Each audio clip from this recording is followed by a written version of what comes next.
City Council filing deadline snafu. They voted 2-1 to keep the earlier deadline that eliminates some candidates from running.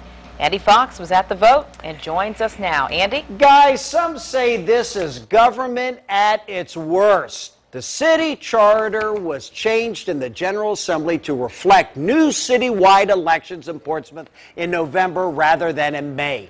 But no government leaders, no attorneys, no election leaders double-checked the wording, and that has created one big political mess.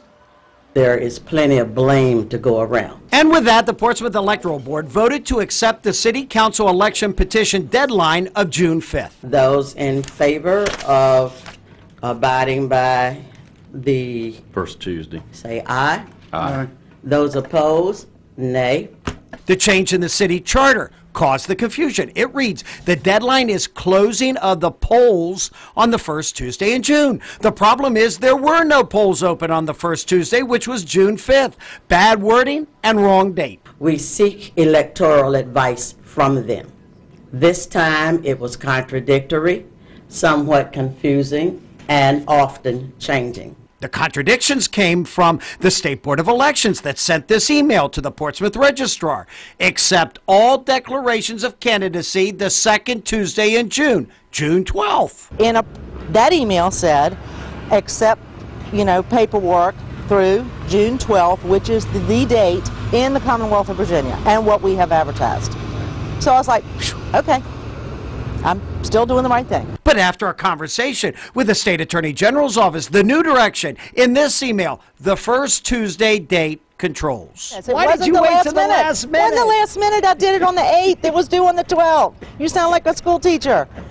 You're not my mom. The Electoral Board puts much of the blame on Portsmouth City Attorney Tim Oaksman, who wasn't in his office today and did not return our phone calls. If I was the attorney, and he's got a staff up there that can handle these things, I would have certainly took that piece by piece and went over it to make sure that all the I's were dotted and all the T's were crossed.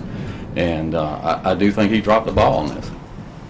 Tim Oaksman dropped the ball, according to him. The city charter change allowed city council candidates to run for mayor without resigning their council seats. But the confusion was caused in part by something called informal legal advice given to the State Board of Elections by the State Attorney General. What is informal legal advice? Why is it dictating this issue? And why hasn't anyone seen what that informal legal advice is? That part of the story tonight at 6. I'm Andy Fox, 10 on your side.